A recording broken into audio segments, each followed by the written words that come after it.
Hello guys, welcome to the channel Nivesh Kashyap Tutorials and I am your mentor for current affairs and legal GK and we are back with our new video. आज की video में हम पढ़ेंगे about some current affairs and some important topics. तो हमारा पहली date है that is 11th of April. तो अब हम देखेंगे कि इस डेट को क्या इम्पोर्टेंट हुआ था। तो बेसिकली इस डेट को कुछ इम्पोर्टेंट हुआ नहीं था, लेकिन इस डेट को माना जाता है as a national safe motherhood day. अगर आपको हमारी बाकी के 1 to 10th ऑफ अप्रैल के डेज देखने हैं तो आप हमारी प्रीवियस वीडियो में देख सकते हैं। सो 11th ऑफ अप्रैल को नेशनल सेफ मदरहुड डे मनाया जाता है। इसका मेन ऑब्जेक्टिव क्या होता है इस डे को मनाने का? तो क्या होता है कि जो अवेयरनेस लाना किसमें, व्यूमेन्स में, किस बारे में, about the safe pregnancy, delivery and problems face during the delivery. तो मोस्टली वुमेन्स को काफी सारी चीजें पता नहीं होता, तो उनमें अवेयरनेस लाने के लिए इस डे को लाया गया है during the pregnancy time. The day commemorates the birth anniversary of Kasturba Gandhi. जो कस्तूरबा गांधी है वो कौन है? ये वाइफ है मोहनदास करमचंद गांधी जी की। तो कस्तूरबा गांधी के बर्थ एनिवर्सरी को कमेमोरेट करने के लिए ये डे बनाया जाता है as a national safe motherhood day. फिर उसके बाद हमारा नेक्स्ट डे है that is 11th of April only. इसको मनाया जाता है वर्ल्ड पार्किंसंस डे। तो वर्ल्ड पार्किंसंस डे क्यों मनाया जाता है? The day marks the birth of doctor James Parkinson, the English neurologist who was the first person to discover the first case of Parkinson disease and describe the condition in his 1817 essay, an essay on the shaking palsy। तो ये जो date है ये क्या means, इस पे किसका birthday मनाया जाता है? डॉक्टर जेम्स पार्किंसन का। ये एक इंग्लिश न्यूरोलॉजिस्ट थे एंड ये फर्स्ट पर्सन थे डिस्कवर करने के लिए the first case of Parkinson disease. तो जो पार्किंसन डिजीज है उसको फर्स्ट टाइम डिस्कवर किसने किया था? तो इन्होंने ही किया था। एंड जो उसकी कंडीशन है वो इनने काय में डिस्क्राइब की थी? 1817 के ऐसे में, जो कि लिखा गया था एन ऐसे ऑन शेकिंग पाल्सी। तो ये था अबाउट वर्ल्ड पार्किंसन डे के बारे में। अब 13th ऑफ अप्रैल को था बैसाखी और वैशाखी। तो ये क्या है? जैसे कि हमने देखा था कि हिंदूज का भी न्यू ईयर मनाया गया था, ठीक है? तो कब मनाया गया था? On 8th of April. तो it marks the Punjabi new year and the beginning of the harvest season, ठीक है? जैसे उस दिन भी काफी सारी जगह पे अलग अलग नेम से, जैसे उगाड़ी, गुड़ी पड़वा, न्यू ईयर, नवरात्रि, बहुत सारी चीजें उस दिन सेलिब्रेट की गई थी। बहुत सारी स्टेट्स के भी न्यू ईयर मनाया गया था। वैसे ही 13th ऑफ अप्रैल को बैसाखी, जो कि पंजाबी का न्यू ईयर मनाया जाता है, पंजाबी पीपल्स का। अब क्या होता है, इसको beginning of the harvest season भी माना जाता है कि इस सीजन से, जो बैसाखी होती है, इस दिन से हार्वेस्ट सीजन की स्टार्टिंग हो जाती है। According to the Sikh calendar के according this festival was initially observed on the starting days of Baisakh month, April to May. ये पूरा बैसाख का महीना होता है, विच अलाइंस विद अप्रैल 13 और 14 ऑफ द ग्रिगोरियन कैलेंडर, ठीक है? फिर उसके बाद आता है Baisakhi hold special significance for the six. ये सिक्स के लिए बहुत इंपॉर्टेंट होता है। हिस्टोरिकली ये मार्क करता है किसकी बर्थ, मीन्स कौन इस दिन बॉर्न हुआ था। इनके Khalsa order by Guru Gobind Singh, the 10th Guru of the six on April 13 1699। तो ये जो गुरु गोबिंद सिंह है ये सिक्स के 10th गुरु हैं। इनका बर्थ कब हुआ था? 13th of April 1699। इसलिए इनको बैसाखी इसलिए भी मनाई जाती है, एंड इनका हार्वेस्ट सीजन भी होता है इसलिए भी मनाया जाता है। एंड इनके 10th Guru that is Guru Gobind Singh का उस दिन बर्थ था, इसलिए भी इनका क्या मनाया जाता है? ये बैसाखी को as a new year celebrate किया जाता है। फिर हमारी नेक्स्ट न्यूज आती है relating to one of the static portion, जो कि है हमारा जलियांवाला बाग मसाकर। तो 13th ऑफ अप्रैल को ही हुआ था जलियांवाला बाग मसाकर एंड 2024 में इसकी 105 इयर्स कंप्लीट हो चुके हैं। तो अब हम एक बार देख लेते हैं ये क्या था। So when brigadier general Dyer ordered his 50th 50th Gurkha and Baluchi riflemen troops to fire at a crowd of more than 20,000 people who had gathered at Jallianwala Bagh on Baisakhi day. तो basically सबको पता है 13 अप्रैल को बैसाखी मनाई जाती है। तो उसी दिन सेम डे जो जनरल डायर था, उनने क्या कहा था, उन्होंने अपने ट्रूप्स को भेजा था एंड जलियांवाला बाग में एक छोटी सी गैदरिंग थी।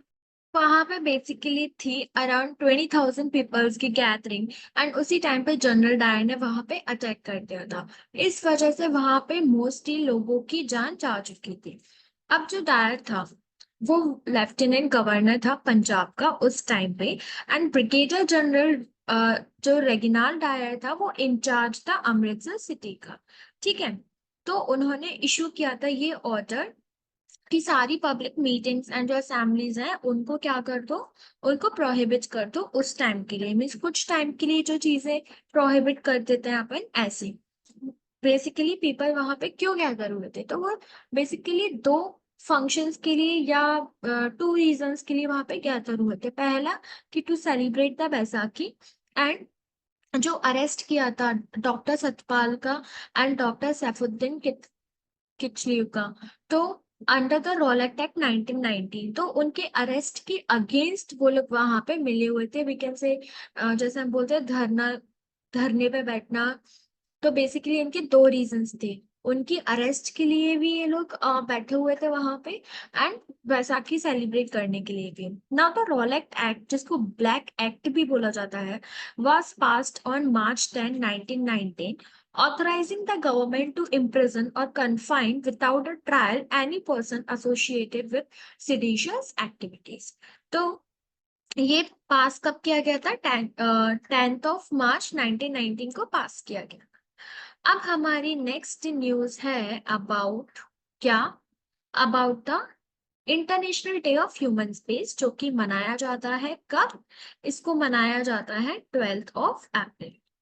ठीक है, so 12th of April is the occasion commemorates the first space flight। तो इस दिन फर्स्ट स्पेस फ्लाइट गई थी जिसका नाम था वॉस्टोक 1 एंड जिसमें कॉस्मोनॉट थे वो कौन थे? Yuri Gagarin. तो ये फर्स्ट टाइम स्पेस में गए थे एंड ये फर्स्ट ह्यूमन बीइंग थे इन स्पेस इन 1961। 2024 की थीम क्या है international day of human space की? एनकरेजिंग साइंटिफिक क्यूरियोसिटी, साइंटिफिक चीजों में आगे बढ़ने के लिए। ये है यूरी गैगरिन जो 1961 में स्पेस में गए हुए थे। ठीक है, अब हम देखते हैं कुछ स्टैटिक अबाउट दिस। तो 1971 में यूएसएसआर में स्पुतनिक 1 भेजा था जो कि फर्स्ट सैटेलाइट इन स्पेस था। 1961 में यूएसएसआर ने वॉस्टोक 1 भेजा था जो फर्स्ट मैन इन स्पेस थी, Yuri Gagarin.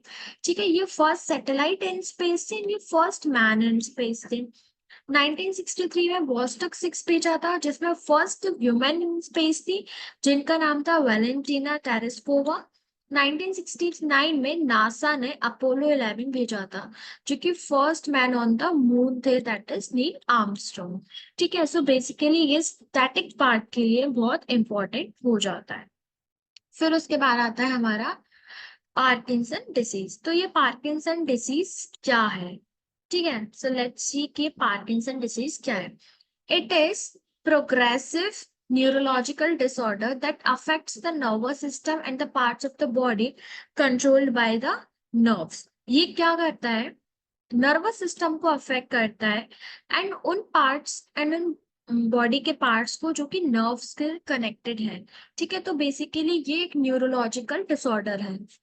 It is a condition in which a patient holds limited or no control over his movements and body balance। इसमें जो पर्सन होता है उसको अपने बॉडी बैलेंस पे एंड जो अपनी मूवमेंट्स है उस पर कंट्रोल नहीं होता है। जैसे जैसे उसकी बॉडी रिएक्ट करती है वैसे वैसे वो मूव करता है। इट हैज नो क्योर, इसकी कोई भी दवाई अपन बोलता है कोई ट्रीटमेंट नहीं है। It is caused by the degeneration of nerve cells in the part of the brain called the substantia nigra which controls movement। तो बेसिकली क्यों होता है कि जो नर्व सेल्स का जो डीजनरेशन हो जाता है in the part of the brain जिसको बोला जाता है सबस्टेंशिया नाइग्रा। जो जो सबस्टेंशिया नाइग्रा है वो क्या करता है? जो हमारे मूवमेंट्स है उनको कंट्रोल करता है एंड उनके डीजनरेशन की वजह से हम जो अनस्टेबल हो जाते हैं हमारे मूवमेंट्स। नेक्स्ट हमारा आता है इंडिया नॉमिनी। कौन? India nominee Jagjit Pawaria re-elected to international narcotics control board. Narcotics control board में जगजीत पवारिया को वापस से क्या किया गया है? री-इलेक्ट किया गया है। तो India's nominee miss Jagjit Pawaria was elected by the UN and Social Council, United Nations Economic and Social Council, is a member of the International Narcotics Board of Control Board for the third term from 25 to 2030। 25 to 2030 के लिए इनको री-इलेक्ट कर दिया गया है and ये तीसरी बार किया गया है। ठीक है, किसका member? International narcotics control board. किसने किया है? UN economic and social council, इकोसोक। In the process Miss Pavaria received the highest number of votes among all the candidates for his position। अब ये जो इनका जो इलेक्शन हुआ है ये कैसे हुआ है? बाय द वोटिंग हुआ है अमंग द मेंबर्स एंड उसमें से इनको क्या मिला है? The highest number of votes. ठीक है, फिर इसके बाद हमारा आता है about our next news, the government appoints Manoj Pandey as 16th Finance Commission member। तो जो मनोज पांडे हैं उनको 16th फाइनेंस कमीशन का मेंबर बनाया गया है। तो 16th finance commission chaired by Arvind Panagariya has 4 members. तो जो 16th फाइनेंस कमीशन है जो कि अरविंद पनगरिया हेड कर रहे हैं उसमें 4 मेंबर्स हैं एंड जो अपॉइंटमेंट किया गया है मनोज जी को वो आफ्टर किसके बाद आए हैं? क्योंकि निरंजन जी ने इसको ज्वाइन नहीं किया इसलिए किसने इसको ज्वाइन कर लिया है? इसको मनोज पांडे ने ज्वाइन कर लिया है। श्री अजय नारायण झा कौन है? इनके फुल टाइम मेंबर है, मींस किसके? इलेक्शन कमीशन के। श्रीमती एनी जॉर्ज मैथ्यू किसके हैं? फुल टाइम मेंबर है। श्री मनोज पांडे किसके हैं? फुल टाइम मेंबर है। डॉक्टर सौम्या कांति घोष ये कौन है? ये भी पार्ट टाइम मेंबर है। किसके? इलेक्शन कमीशन के।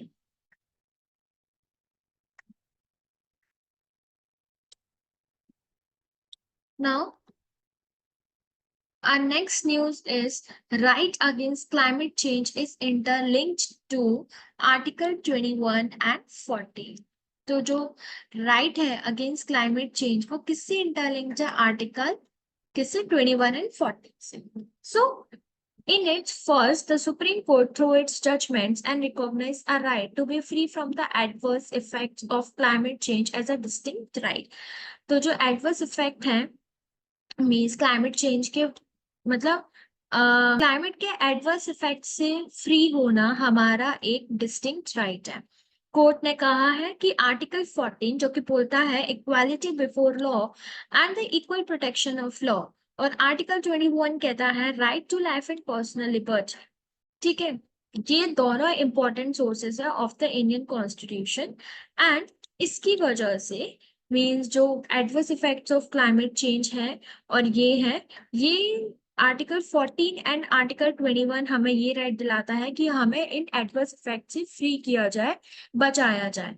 ठीक है, now, the judgment came in the case connected with the survival of the endangered great Indian bustard species। ठीक है, तो ये किस उसमें आता है? ये endangered great Indian bustard species जो होते हैं मीन्स कैटेगरीज होती हैं डेंजर्ड एंडेंजर्ड। जो स्पीशीज बहुत ज्यादा खत्म होती जाती है वो आ जाती है एंडेंजर्ड में। ठीक है, तो किसके केस कनेक्टेड में ये जजमेंट आया है? Endangered great Indian bustard species में। ना an order was pronounced in open court on constituting an expert committee to examine the problem faced by the bird species whose natural habitat and flight routes collide with power transmission lines in Gujarat and Rajasthan. तो basically जो क्या है कि जो birds जो है वो जब फ्लाई करते हैं तो जो ट्रांसमिशन लाइंस होती हैं basically in Gujarat and Rajasthan, तो उनके जो रूट्स होते हैं वो उससे कोलाइड हो जाते हैं एंड उनका नेचुरल हैबिटेट है वहां पर रहने का, तो वो इजीली वहां सरवाइव नहीं कर पा रहे हैं एंड ट्रांसमिशन लाइंस और उनकी वजह से उनको करंट्स भी लग जाते हैं जिसकी वजह से काफी की डेथ्स भी हो जाती है। तो basically this is the problem and this is all the case. अब जो केस है उसको फर्दर हियरिंग दी गई है इन 2024, तो ये केस तो बहुत बड़ा जाने वाला है। ठीक है, अगस्त 2024 में इसकी केस क्या करी है, शेड्यूल की गई है। Now the linking the right against climate change to articles 21 and 14, chief justice Chandrachud said the rights to life and liberty equality could not be fully released without a clean stable environment। उन्होंने कहा है कि जो right to life and equality है, basically right to life, वो जब तक clean और स्टेबल एनवायरनमेंट नहीं होगा तब तक वो राइट फुलफिल नहीं होगा हमारा। Now, the judgment noted that the right to a healthy environment safe from the ill effects of climate change was a fundamental human right। तो ये जो हमें जो हेल्दी एनवायरनमेंट चाहिए होगा एंड जो क्लाइमेट चेंज से बचने का जो वो होगा, वो बेसिकली एक फंडामेंटल ह्यूमन राइट है। Now the right to health, जो कि which is a part of the right to life under article 21, is impacted due to factors. अभी जो आर्टिकल 21 है वो किससे इम्पैक्ट कर रहा है, वो फैक्टर्स, उनके कुछ फैक्टर्स हैं जिससे आर्टिकल 21 हमारा क्या हो रहा है, इफेक्ट हो रहा है, जैसे कि air pollution, shifts in vector-borne diseases, rising temperatures, droughts, shortages in food supplies due to crop failures, storms and floodings। ये सारे causes हैं जिससे हमारा आर्टिकल 21 क्या हो रहा है, आर्टिकल 21 हमारा वायोलेट हो रहा है। Now the inability of underserved communities to adapt to climate change or cope with its effects violates the right to life as well as the right to equality। ठीक है, अब कुछ कम्युनिटीज जो जिनको ये सब चीजें नहीं मिल रही हैं, तो उनको क्या हो रहा है, जो हमारा राइट टू लाइफ है और राइट टू इक्वालिटी है, ये दोनों क्या हो रहे हैं, वायलेट हो रहे हैं। ठीक है ना, the court also highlighted the interconnection between climate change and various human rights including the right to health, indigenous rights, gender equality and the right to development. तो क्लाइमेट चेंज के साथ साथ ये सारे कुछ राइट्स भी उन्होंने डिस्कस किए, हाईलाइट किए। Despite governmental policy rules and regulations recognizing the adverse effects of climate change and seeking to combat it, there is no single or umbrella legislation in India which relates to climate change and the attendant concerns। तो various rules and regulations and policy के बाद देखा गया कि जो adverse effect of climate change है and उसको कम करने का मीन्स क्या स्टेप्स होनी चाहिए उसको लेके, ठीक है, हमारे यहाँ पे कोई भी लेजिस्लेशन नहीं है। ऐसा किसने कहा, ये कोर्ट में ये सारे जजमेंट्स इन्होंने हाईलाइट किए। ठीक है, सो ये था हमारा अबाउट दिस केस। अब इसकी फर्दर हियरिंग होगी in the August 2024, so let's see क्या जजमेंट आता है। Now, India has second most hepatitis B C cases after China, WHO की रिपोर्ट के अकॉर्डिंग। ठीक है, तो ये रिपोर्ट कौन निकालता है, ये रिपोर्ट निकालता है WHO। सो WHO की रिपोर्ट क्या थी कि जो इंडिया में चाइना के बाद सबसे ज्यादा हेपेटाइटिस बी एंड सी के केसेस हैं। According to WHO report, global hepatitis report में ये निकाला गया है, India counted for the second highest number of cases in 2022 after China. With a total of 3.5 crore cases, India accounted for 11.6% of the total disease burden globally that year। ठीक है, India का कितना था, 11.6% out of 3.5 crore. Now hepatitis क्या है, is an inflammation of the liver that can cause a range of health problems and can be fatal. Liver problem से related है, जो कि फर्टाइल प्रॉब्लम्स क्रिएट करता है। ठीक है, इसके 5 मेन स्ट्रेन्स है हेपेटाइटिस वायरस के, जो कि हैं A B C D and E। ये इसके सारे क्या है, ये इसके वेरिएंट है। While they cause liver disease, they differ in important ways, including modes of transmission। अब जो कि इम्पोर्टेंट ये जैसे कि लीवर डिसीज कर देता है, वैसे इसके मोड्स ऑफ ट्रांसमिशन भी डिफरेंट है, कि मीन्स अलग अलग चीजों से ये हो भी सकता है, जैसे severity of the illness, geographical distribution and prevention methods। Now, in particular, types B and C led to chronic disease in hundreds of millions of people and together are the common cause of liver